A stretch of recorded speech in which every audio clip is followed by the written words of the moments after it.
youth to despise who you are, to have a dignity, some level of dignity. Integrity to you should not be, I just want to do integrity. No, it should be a matter of pride. That, see, I have integrity. I have labored to build integrity, and I will not allow anybody to rubbish me. That is how you should build your integrity. There is value, financial value in integrity.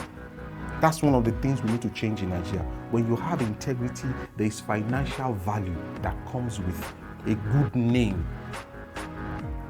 We all need to have that. I watched a video where a Ghanaian pastor was lambasting Ghanaians about how people don't have integrity.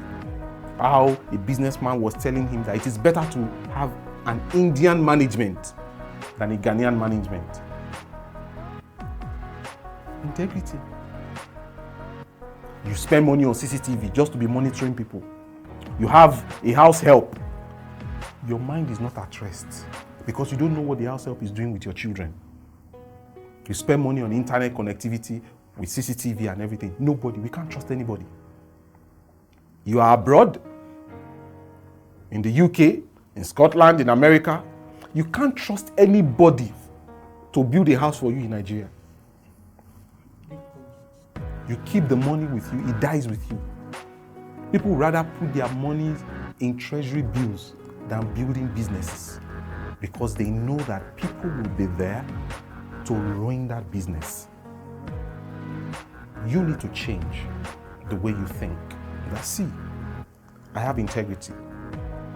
In the midst of people, in the midst of corrupt people, when you have integrity, you shine. And I want to tell you today, when you have integrity, you have to be boastful. Let everybody go and die. If you know you have integrity, boast to every devil who cares to listen that, see, if you employ me, I have integrity. Because that's what a lot of people are looking for now in Africa. Lack of integrity. And do you know why? People don't have integrity because they feel that they have need. They need to feed. They need to make ends meet. But I can tell you that it is God that has been taking care of you. It's not how smart you are to outsmart other people. It is God that has been taking care of you. So why can't you just maintain integrity, live a dignified life, and create wealth and be creative?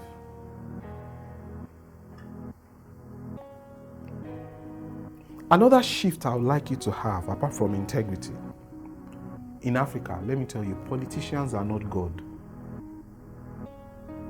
Majority of us build our business around politics, around government regulations.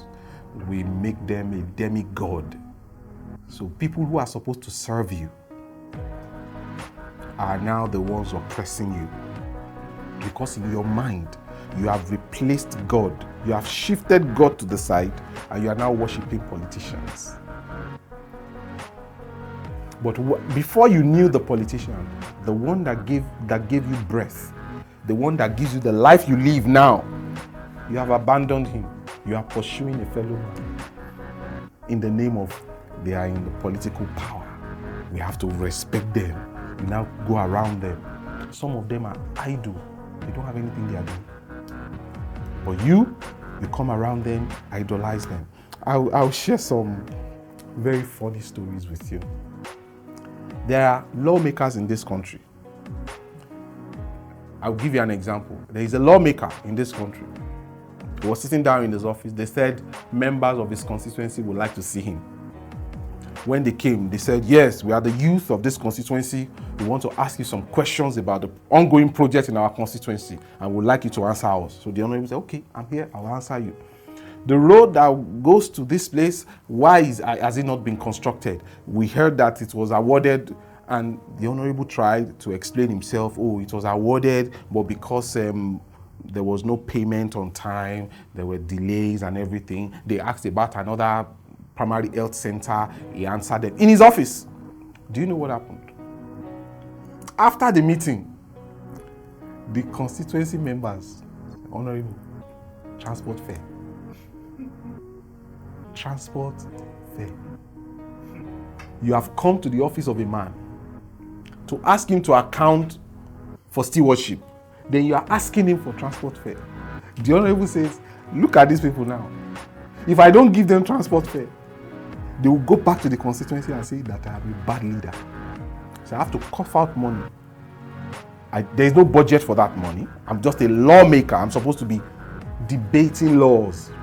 But in their mind, they feel that I have a bag full of money.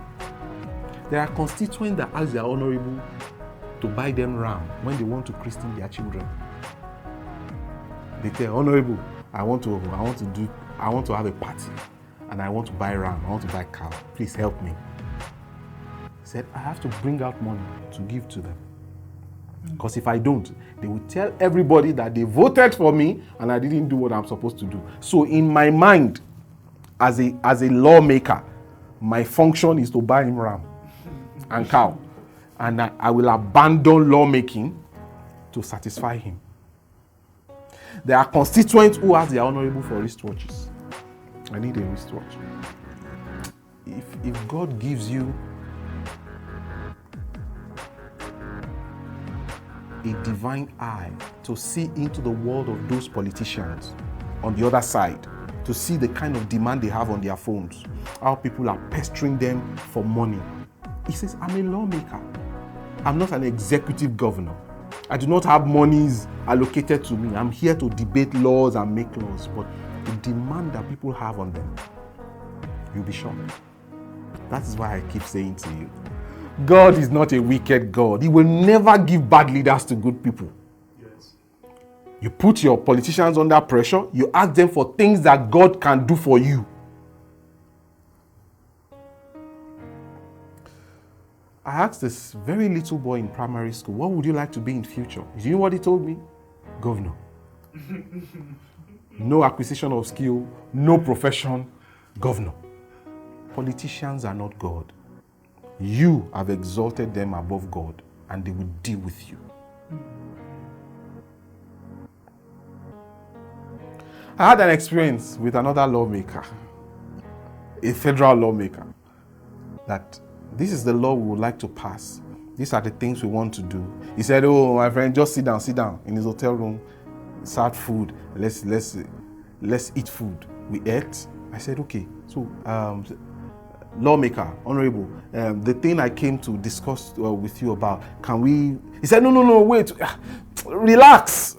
Let's enjoy ourselves. In my mind, I was thinking, so this is the way these people live life. And what was he doing?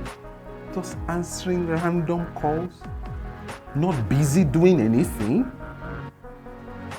At a point in time, it was getting late. I needed to go back home. And I said, no. He said, wait, as you are around now, we can even have one deal can just come now. I said, me, deal. Because most of you, at the age of 40, 45, you have a dream to be a bag carrier for a senator or a lawmaker. You don't have big dreams. You have to change your thinking.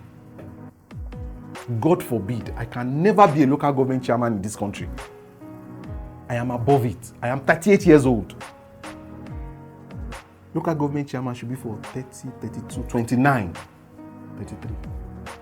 But you have people who are 50, whose dreams are so small. They can even kill for that small dream. You need to shift your brain. You need to change your thinking. Yes. I cannot even be a member of House of Assembly of any state in this country. It's not pride. The number of hours and effort I have invested into making Nigeria better, investing in teenagers and youths in different secondary schools, is more than the number of hours most of your politicians have invested in making Nigeria better. I will now be local government chairman. It's not because I have millions in account or I have money, but I am above it.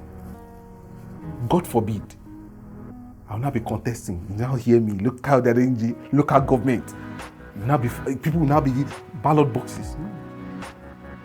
Whereas some of you have dreams to be PAs to these same people. That's not your destiny. You have to shift and leave these people alone. They are not God. They are not your God. The days that you did not have food to eat, It was God that provided for you. It's not the politician. That politician you want to die for, that you want to kill for, is not your God. He was not there those days when you were hungry and God provided for you. Now, because you have met him, you want to kill the whole village for a politician. You want to kill even your family. Even if he says you should bring your mother, you go and bring your mother. God is not a wicked God. He will never give bad government to good people. Don't destroy your future. You have a glorious future. Your future, God did not create you to be following politicians all about. That's not what God created you for. There is a glory on your life. So you have to have that paradigm shift in your heart. God is your sustainer, not the politician. He is the Almighty, not the politicians.